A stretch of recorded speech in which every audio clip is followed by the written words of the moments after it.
In this lesson, we're going to be looking at three important aspects of managing your life force. The first is flow, and I'd like to use an analogy.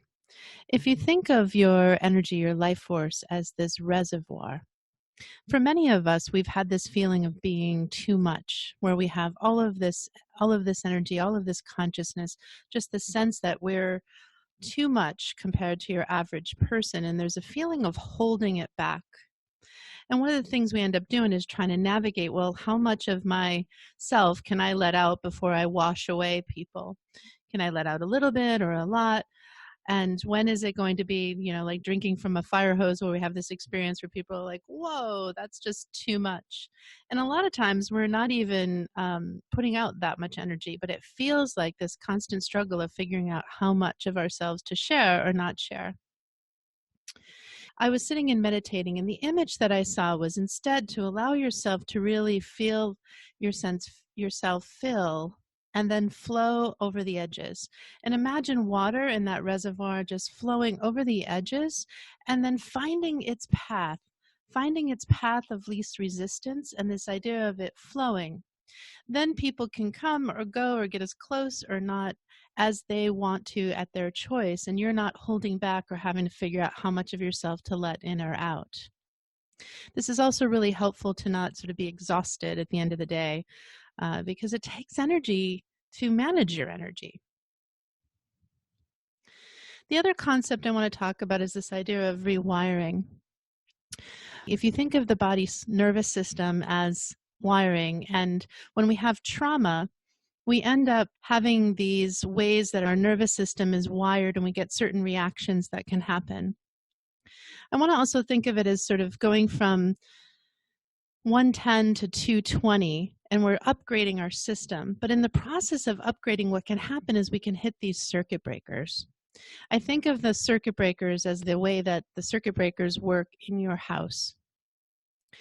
Circuit breakers are installed so that when we get a surge of energy that's too much, the circuit breaker flips and cuts off power so we don't fry the system. Well, trauma has created and set up these same kind of circuit breakers in our nervous system, and they're there to protect us. So the idea of this wiring is how much at one time can you experience before you blow a circuit breaker. And what's interesting is it's not just negative emotion. It can be too much pleasure, too much joy, too much expansion. The feeling even of many of the ecstatic states, like all your edges dropping away and merging, can end up feeling just too intense and flip one of the circuit breakers. Also, when you get triggered, when there's a trauma that gets triggered, that same kind of feeling, we can have that overload. There's a feeling of avoidance of past trauma, of like having a memory, and that can trip it. And we can also think of it, we talked about buckets of belief, and you can think of it as your size of your bucket before it has to be dumped out. One of the things that also can happen with these circuit breakers is we can have both an upper limit circuit breaker and a lower limit circuit breaker.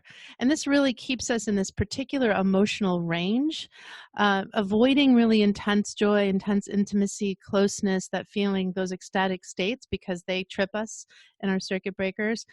Or even the other way of not feeling too much pain, not too much intensity, not too much negativity with others or even within your own nervous system. And the challenge with that is we can really end up in this gray middle sort of comfort zone, and it can get boring after a while.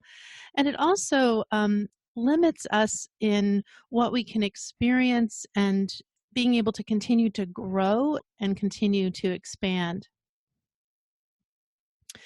If we think of trauma being held in the body as sort of what happens when a deer gets caught in the headlights. If you've ever seen a video or seen it in real life, the deer freezes and has a trauma response, but then as it's walking away or running away, it shakes its body and it lets go of that experience.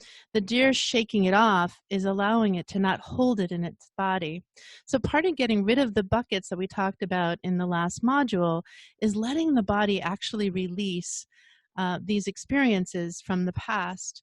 Because what happens is when we hold it, it's like a kink in a garden hose that stops life force from actually flowing easily and at full capacity through our body. So, how do we expand our wiring? How do we go from 110 to 220 and allow that to move more through our body? You want to come up to the edge when you're feeling one of those circuit breakers. You want to start to notice when they go off and why, and start to train yourself to feel when are you coming up to a possible circuit breaker? When are you starting to feel like, oh, I'm right at that edge? And what you want to do is go to the edge, but not trip the circuit breaker. Because once you trip it, you're in reaction, and it's not going to help stretch that comfort zone, stretch that edge.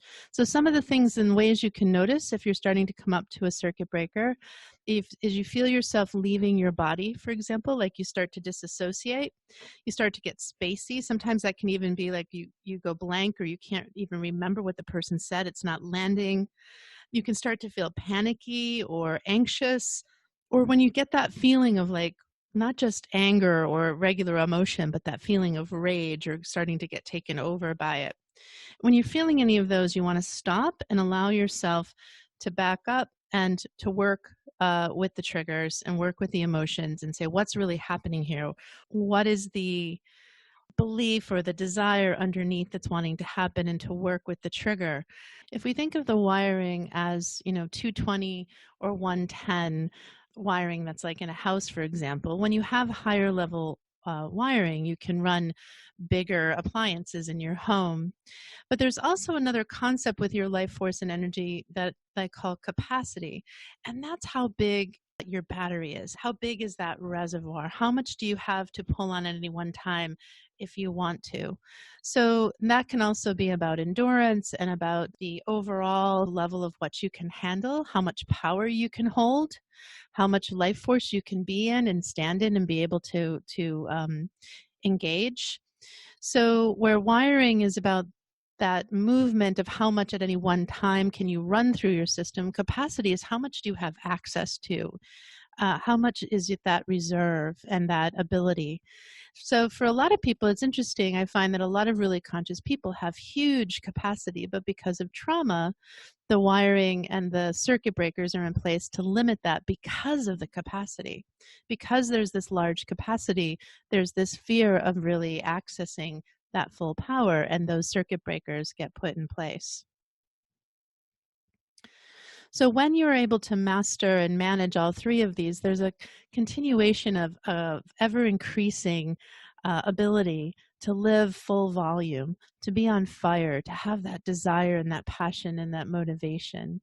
We're always continually expanding how much life force you have access to, and being able to move with that in your life.